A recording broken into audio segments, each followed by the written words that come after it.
어릴 적에 보았던 결혼식은 그야말로 동네 잔치였습니다. 섬마을에 예식장도 없었고요. 집 마당에서 전통 혼례식을 치른 것을 몇 번 본 적이 있습니다. 신랑은 머리에 이제 사모라는 모자를 쓰죠. 그리고 달령이라는 옷을 입습니다. 그리고 각대라는 띠를 띠고요. 그리고 신은 신발을 목화라고 한다고 하죠.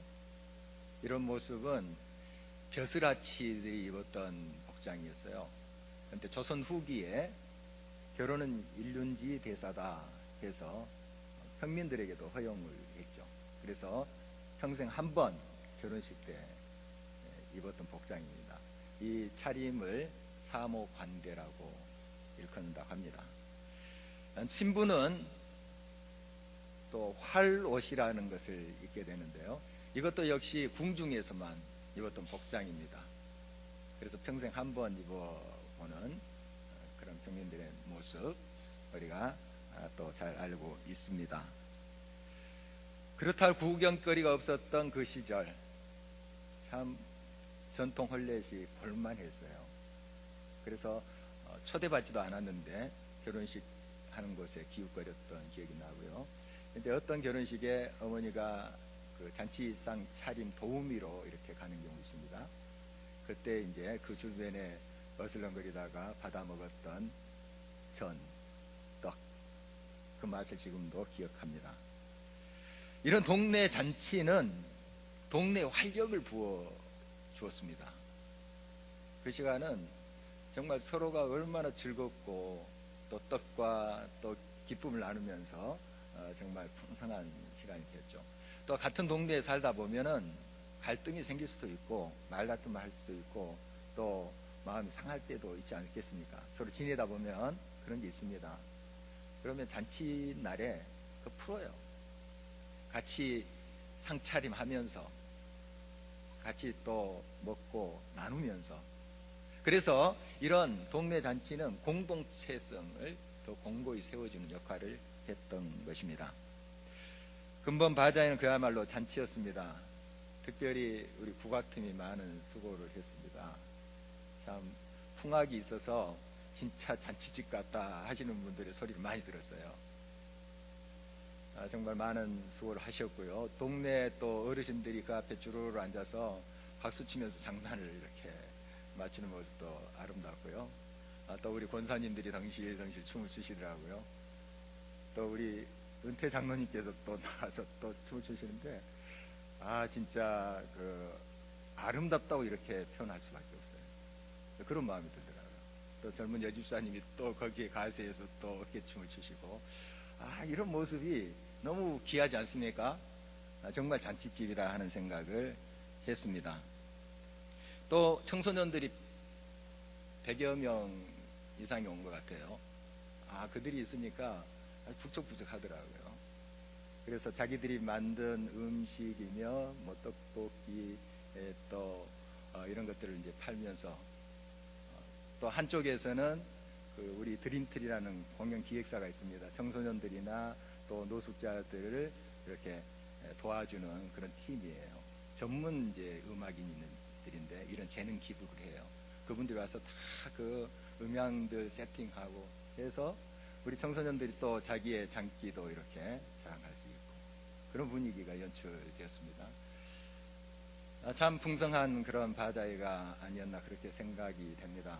그리고 가족별, 구역별로 또 벼룩시장을 했죠. 한 구역은 자구석에서 하더라고요.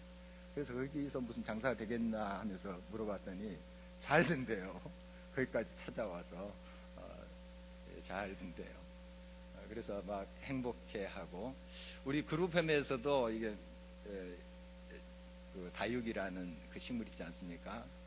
그걸 이제 판매하기도 하고 음식도 만들어서 이렇게 하더라고요. 지금 7명 다 찼습니다. 그 맥시멈이 7명이잖아요. 다 이제 이걸 찼는데 막내가 이제 다 중고등학생인데 막내가 5학년이에요. 그 다육이 식물을 이렇게 팔았어요.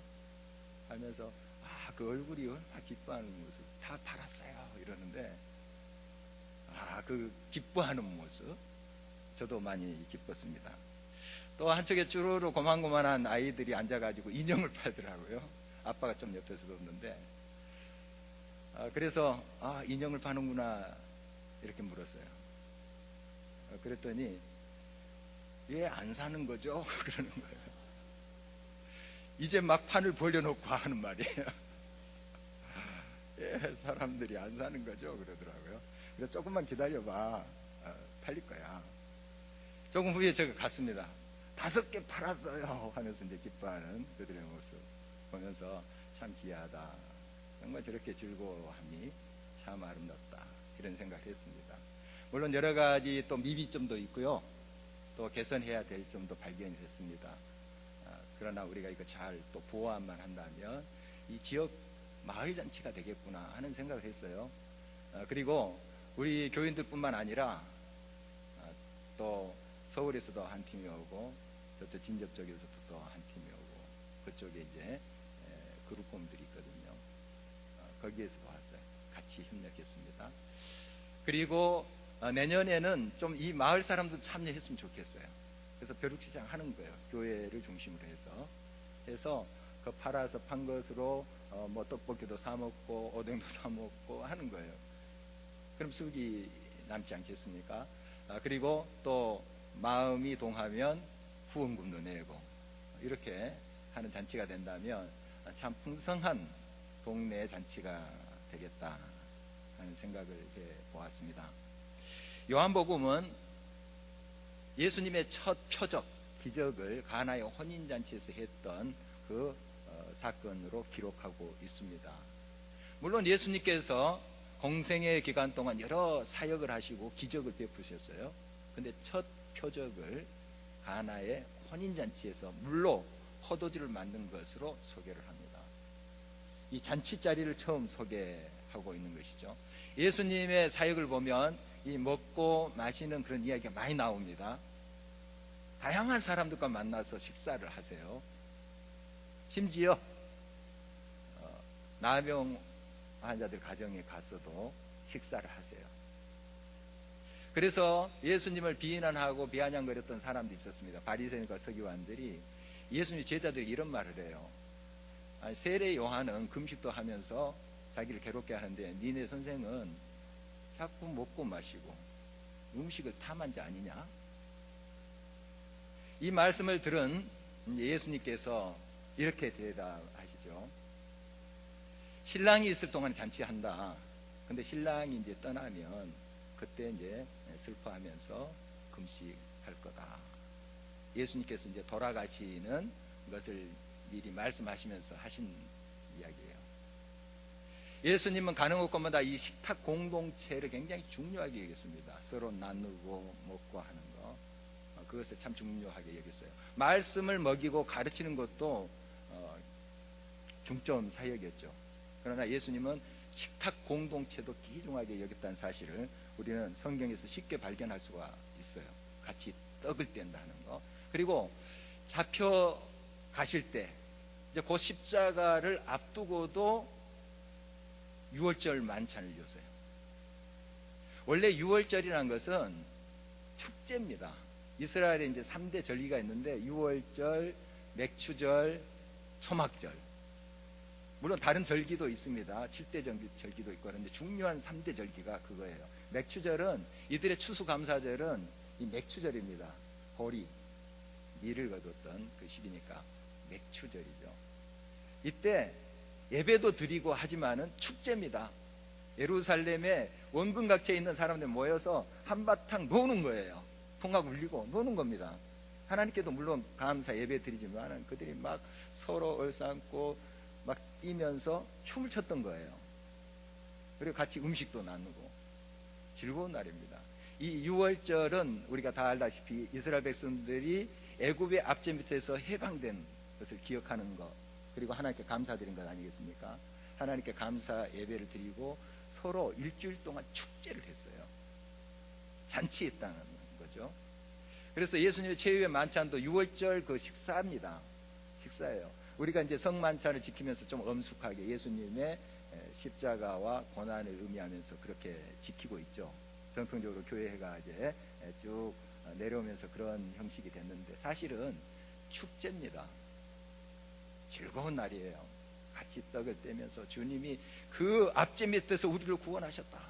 지금도 살아계신 그 주님께서 우리의 모든 삶의 현장에서 자유를 주시고 참된 기쁨을 주신 분이시다. 감사하는 축제하는 겁니다. 사실은 그런 것이 유월절입니다. 바로 죽음 직전에도 그 유월절 만찬을 중요하게 여기시고 미리 준비하시고 했던 것을 우리가 기억하고 있어요.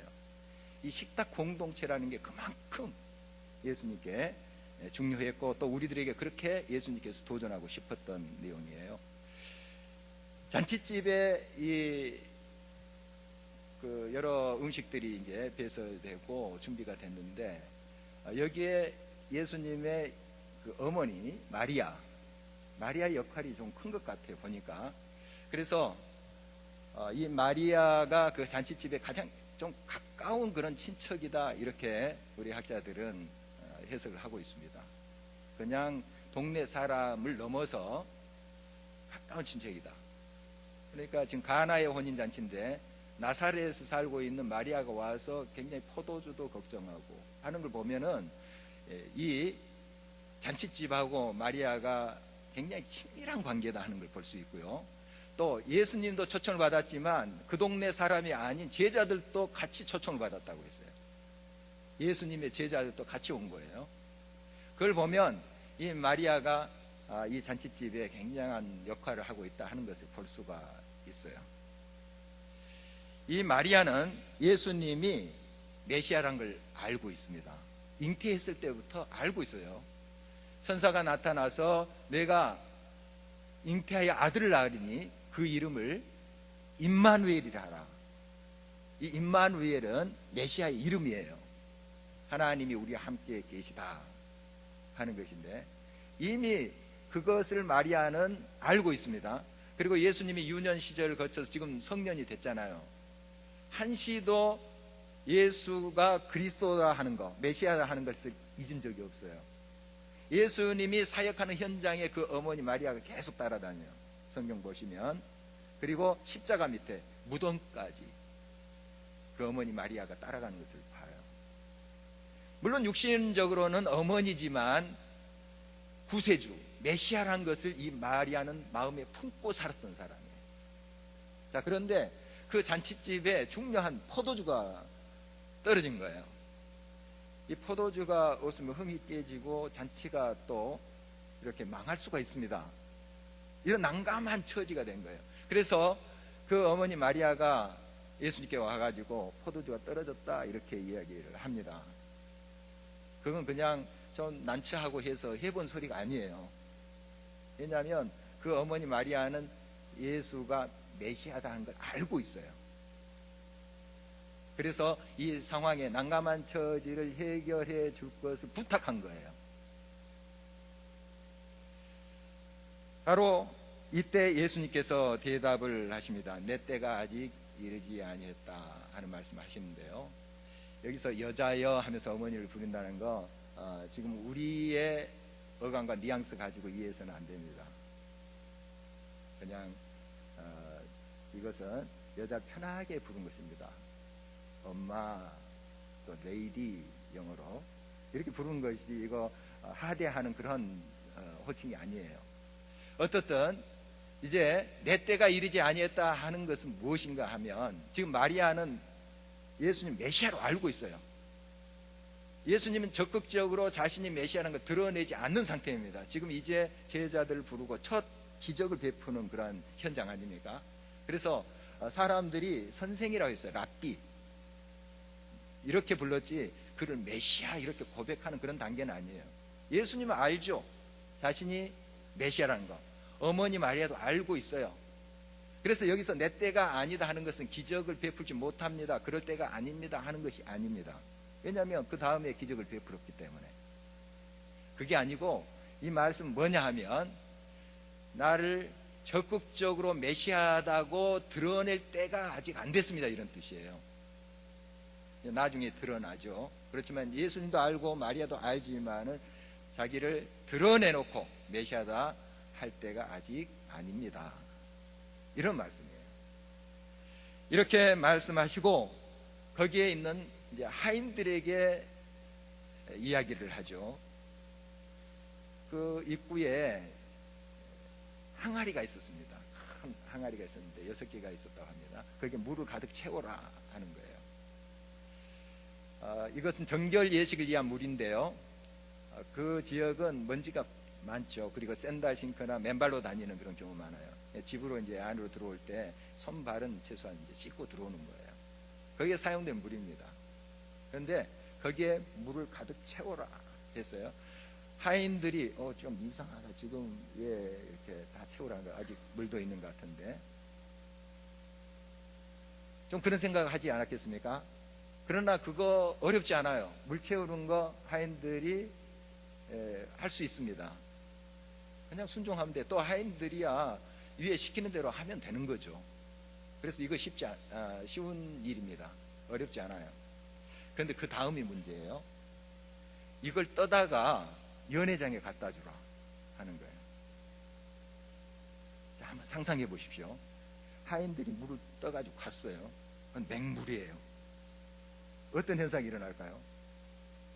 술 다 깹니다. 그나마 조금 이제 흥이 돋았는데 다 깨고 이놈들 뭐 장난치는 거냐, 난리 납니다. 큰일 나요. 그런데 이 하인들이 순종을 하고 있어요.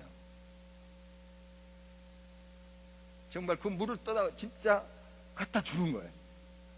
하나님의 역사입니다. 하나님의 역사예요. 자기의 상식과 자기의 경험에 의해서는 이게 말이 안 되는 거예요. 어떻게 물을 떠다가 그 연회장에 갖다 줘요? 지금 포도주를 원하는데. 그러나 예수님의 말씀에 순종했습니다. 참 놀라운 역사예요. 정말 그들을 통해서 또한 하나님께서 그 잔치를 더 풍성하게 하시는 것을 보게 됩니다. 갈릴리 바닷가에 시몬 베드로가 이제 밤새도록 그물을 내렸지만 고기를 못 잡았어요. 이제 아침이 되었습니다. 그물을 씻어서 이제 저녁에 고기를 잡을 그런 셈이었죠.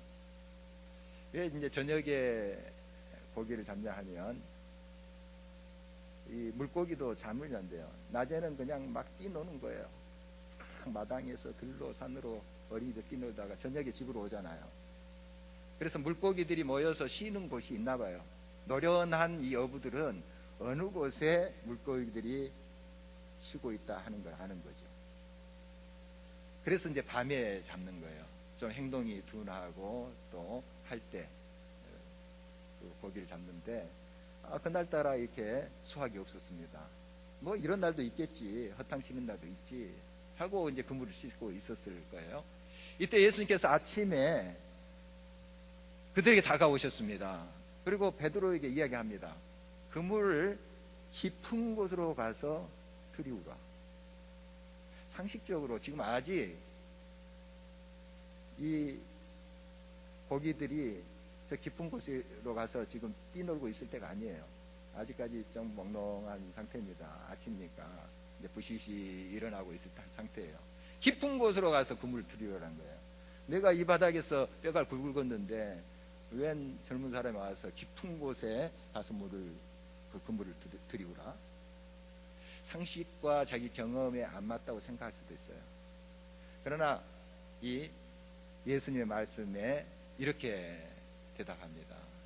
밤새도록 그물을 들였지만 내가 잡지 못했습니다. 그러나 말씀에 의지해서 내가 그물을 들이우리다 하고 그대로 순종하죠. 물론 이 베드로가 이 예수님의 그 존재에 대해서 좀 들었을 거예요. 어떤 젊은이가 나타나서 회개하라 외치고 세례도 주고 복음을 증거한다 하는 소리를 물론 들었을 거예요. 만나고 싶은 거죠. 그러나 일에 바빠서 이제 좀 미루다가 만나게 된 거죠. 그래서 마음을 열고 처음 만났지만은 그를 알아보고 말씀에 순종한 거죠. 그래서 그 배에 가득 채우고 또 옆에 있던 요한과 야고보 형제의 배에도 가득 채웠습니다. 물에 잠길만 할 정도로 많은 고기를 잡았다 하는 기록을 우리가 만나볼 수 있습니다. 여러분, 우리의 삶 속에 하나님의 말씀을 열린 마음으로 그대로 받아들여 순종해 보십시오. 이 말씀은 무에서 유를 창조하신 말씀이에요. 아무것도 없어요. 빛이 있으라, 빛이 있는 거예요. 땅이 무티 드러나라, 무티 드러나는 거예요. 식물, 동물, 이 모든 천지를 지금도 주관하시고 역사하시는 것이 말씀이에요. 동일한 말씀이에요. 지금도 여러분, 이 말씀을 믿음으로 받아보십시오. 열린 마음으로. 그냥 이 말씀을 다 이해가 안 되더라도, 다 깨닫지 못하더라도 하나님의 말씀입니다. 다른 책이 아니고 이 말씀을 그대로 받아들일 때, 그리고 그 말씀에 따라서 순종해 보십시오. 물이 변하여 포도주가 됩니다. 빈배가 만선이 돼요. 하나님께서 이렇게 역사하시는 것을 우리가 성경에서 우리의 삶 속에서 또 보고 경험하고 있지 않습니까? 그래서 이런 순종으로 인해서 아주 풍성한 잔치가 됐어요. 전화이복이 되었죠. 참 난감하고 난처한 상황 아닙니까? 그런데 연회장이 신랑을 부르는 거예요. 보통 다른 집들은 좋은 술을 먼저 꺼내고, 그래서 이제 취한 다음에, 그 다음에는 뭐 술맛 같은 것을 느끼고 먹는 것이 아니라 그냥 술 취해서 그냥 마시는 거잖아요. 그때 질이 좀 떨어진 것을 들여보낸다. 그런데 이 집은 다르다. 더 좋은 술이 나왔다 하는 것을 칭찬하잖아요. 비난과 욕을 먹을 수 있는 그 단계가 변해서 칭찬을 받는 것으로 하나님께서 변화시키는 모습을 보게 됩니다. 예수님이 함께 하시는 그 자리에 이런 변화의 역사들이 일어납니다. 하나님의 손길이 닿는 곳에서 그 절망이 변화의 희망이 돼요. 위급한 상황이 변해서 하나님의 구원의 역사가 일어나는 것을 보게 됩니다. 바로 이게 하나님의 손길이 닿는 곳마다 이러한 역전이 일어나요. 반전이 일어납니다. 많은 하나님의 말씀의 증거들이 있잖아요. 에브라임 산지에 엘가나라는 사람이 있습니다. 두 아내가 있었죠. 한나와 브닌나라는 이제 아내가 있었는데, 한나는 자식이 없었어요. 그 당시 자식이 없다는 큰 고통이었습니다. 그런데 둘째인 브닌나는 자식이 있었어요. 성경에 자세히 기록하지 않습니다만은 사무엘상 1장 6절 7절 말씀 보니까 이 브닌나가 한나의 마음을 막 긁은 거예요. 그래서 괴롭게 했다, 괴롭게 했다, 이렇게 기록하고 있습니다. 그래서 힘이 격분하게 하고 막 화를 내게 만들고 그렇게 했다는 거예요. 한번 상상을 해봤어요. 나는 자식 있어, 이게 뭐냐, 이렇게 대했던 것 같아요. 그러니까 무시를 했던 거죠. 그래서 많이 괴롭고 그냥 하나님 앞에 와서 통곡하고 했다는 거예요. 울고 또 하나님께 기도하는 모습 봅니다. 또 먹지도 아니했다. 밥맛이 있겠습니까? 이럴 정도로 괴로움에 처했던 여인 한나, 그가 실로 성소에 와서 울부짖으며 기도했던 이야기 너무 유명합니다. 하나님께서 만나주시잖아요. 정말 아이를 가질 수 없었던 그 상태였습니다. 불모지와 같은 상태였어요. 불가능하다 했어 사람들이. 그러나 하나님의 손길이 닿자 그에게 사무엘이 태어나잖아요. 또 더 많은 후손을 허락해 주셨어요. 사무엘만 태어난 것이 아니라 그 동생도 태어나요.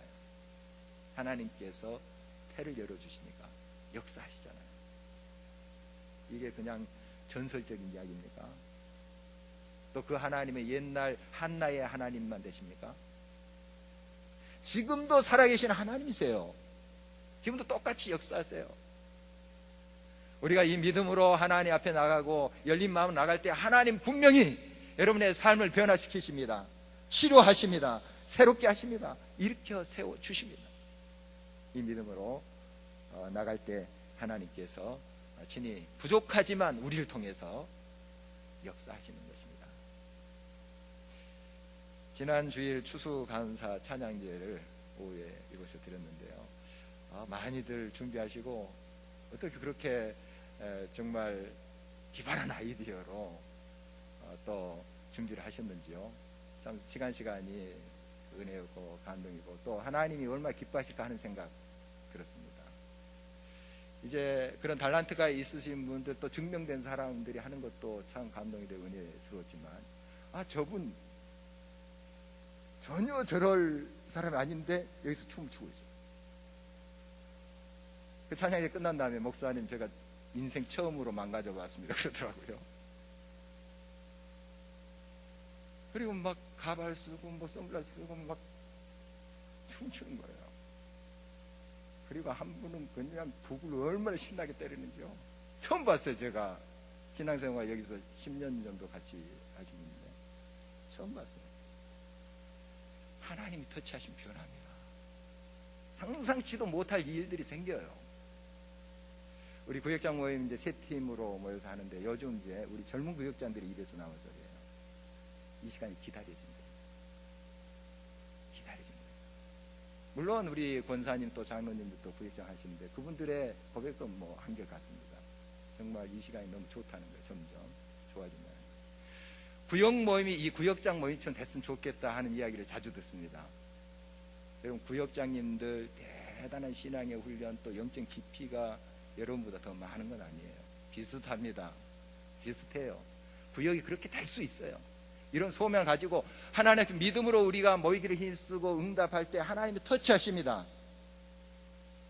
그리고 그 구역면이 기다려지게 해요. 사모함이 생겨요. 하나님이 하실 일이에요. 여러분 열린 마음으로 하나님 앞에 믿음으로 나가야 되겠습니다. 하나님 반드시 어루만져 주십니다. 변화시켜 주세요. 역전, 반전의 역사로 함께 하신다는 거예요. 이 기적의 목적이 있습니다. 오늘 11절 보니까 주의 영광을 나타내셨다 이런 말씀을 하고 있습니다. 그렇습니다. 우리가 여러 바자회 또 찬양제 참 즐겁죠. 또 이런 시간을 통해서 우리가 축제도 하고 잔치도 합니다. 그러나 궁극적으로 이걸 하나님이 기뻐하셔야 돼요. 하나님의 영광이 드러나야 돼요. 우리는 실컷 떠들고 기뻐했어요. 그런데 하나님은 별로야. 나 싫어해. 그거 안 해야 됩니다. 깨끗이 안 해야 돼요. 하나님이 기뻐하셔야 돼요. 하나님의 영광이 드러나야 돼요. 그리고 그곳에서 주의 제자들이 믿음이 더 공고하게 됐다. 여기 11절 끝에 기록하고 있는데 이런 과정을 통해서 하나님이 이런 역사를 베푸시구나. 이렇게 우리의 모든 모임과 모든 것들을 이끌어 주시는구나. 하나님이 살아계신다. 하나님이 진정 우리와 함께 계신다. 이걸 만나야 돼요. 우리가 순수하게 하나님 앞에 이런 식으로 응답할 때 하나님 분명히 영광 받으십니다. 기뻐하세요. 그리고 때로는 많은 것이 미비하기도 하고 부족하다 할지라도 우리의 중심을 아세요. 내가 그렇게 애쓰는 거 내가 너무 기쁘다. 그래서 우리의 모든 행사와 모든 목적이 하나님이 기뻐하시는 것이 돼야 돼요. 내 마음에 그런 기쁨이 혹시 없을 수도 있어요. 그러나 그 일을 하나님이 기뻐하신다면 내가 기뻐할 수 있어야 돼요. 감사드릴 수 있어야 돼요. 바로 그거예요. 우리 국수 먹는 날이 있죠. 화요일마다 하는 건데 그냥 국수에다가 단무지 몇 개 이렇게 해서 먹는 거예요. 그런데 지난주에 한 권사님이 국수 먹는다 자주 안 하셨어요. 최근에 한 2번 이렇게 오셨는데 이거 잔치 같다고, 매주 잔치 같다고 그렇게 표현하시더라고요. 그분이 목요기도에도 오시는데 목요기도에 이제 기도회 끝나고 각자 음식 하나씩 가지고 와서 같이 나눠요. 그때도 잔치 같다는 표현을 하셨어요. 다 공감하는 거예요. 공감하는 거예요. 우리가 화려한 식탁을 마련하고 하는 거 아니에요. 그냥 있는 것 가지고 나누는 거죠. 초대교회 성도들이 예찬식을 했잖아요. 음식 나눴잖아요. 이게 이제 제도적으로 2000년 교회가 흘러오면서 이제 전병하고 포도주에서 이렇게 우리가 나눕니다. 그러나 처음에 그렇게 한 건 아니에요. 교회 시작될 때 그런 형식이 아니었어요. 그냥 각자 집에서 있는 거 가지고 와서 나눈 거예요. 구역 모임에서 여러분들이 뭐 음식을 차리는 경우도 있고 또 다가를 준비하는 경우도 있습니다. 이게 좀 부담스러울 수 있어요. 그러나 각자 집에 있는 거 조금 이렇게 요리도 할 수 있고 하나씩 가져와서 나눠보십시오. 너무 잘 차리려 하고 잘 보이려고 하는 거 필요 없어요. 그냥 가지고 있는 거 나누는 거예요. 굉장히 풍성해집니다. 그러면 그게 그렇게 어렵지 않아요. 여러분, 이런 잔치가 우리 모임 속에 있어야 돼요. 서로 신앙도 나누지만 우리가 음식과 음료를 같이 나누는 것이 풍성해져야 됩니다. 이 나눔이 풍성한 구역, 그 공동체, 은혜가 넘쳐요. 기쁨이 넘쳐요. 반전의 역사가 그곳에 또 일어나는 거예요. 우리가 이렇게 믿음으로 함께 응답할 때 하나님께서 분명히 우리를 통해서 더 아름다운 역사로 함께 하실 것입니다. 이렇게 음식과 또 여러 재능을 나누고 기뻐하는 것도 있지만 영의 음식을 나누는 경우도 있어요.